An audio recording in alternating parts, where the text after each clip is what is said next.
പൈതൃകം ഗുരുവായൂരിന്റെ ആഭിമുഖ്യത്തിൽ ലോക പൈതൃക ദിനവും കുടുംബസംഗമവും സമാദരണവും ഏപ്രിൽ 18 വെള്ളിയാഴ്ച വൈകിട്ട് 3 EMS സ്ക്വയറിൽ നടക്കുമെന്ന് വാർത്താസമ്മേളനത്തിൽ അറിയിച്ചു. ക്ഷേത്രം ഊരാളൻ മല്ലിശ്ശേരി പരമേശ്വരൻ നമ്പൂതിരിപ്പാട് നിലവിളക്കു തെളിയിച്ച് ആരംഭിക്കും. സംഗീത നാടക അക്കാദമി ചെയർമാൻ മട്ടന്നൂർ ശങ്കരൻകുട്ടി ഉദ്ഘാടനം ചെയ്യും. ചടങ്ങിൽ ഈ വർഷത്തെ പൈതൃക പുരസ്കാരം തായമ്പകമേള പ്രമാണിയും കക്കാട് വാദ്യ കലാക്ഷേത്ര പ്രിൻസിപ്പാളുമായ കക്കാട് രാജപ്പൻ മാരാർക്ക് സമർപ്പിക്കും. പൈതൃക ദിനത്തോടനുബന്ധിച്ച് നൽകുന്ന പ്രത്യേക പുരസ്കാരം ഓട്ടൻതുള്ളൽ ഗുരുനാഥ കേരളശ്ശേരി പ്രഭാവതിക്ക് നൽകും.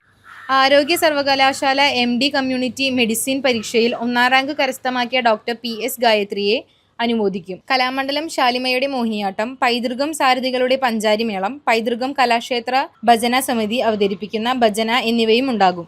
വൃക്ഷത്തെ വിതരണവും നടക്കും. രവി ചങ്കത്ത്, മധു K Nair, KK Velayudhan, M Narayanan Namboothiri, Divakaran എന്നിവർ വാർത്താസമ്മേളനത്തിൽ പങ്കെടുത്തു.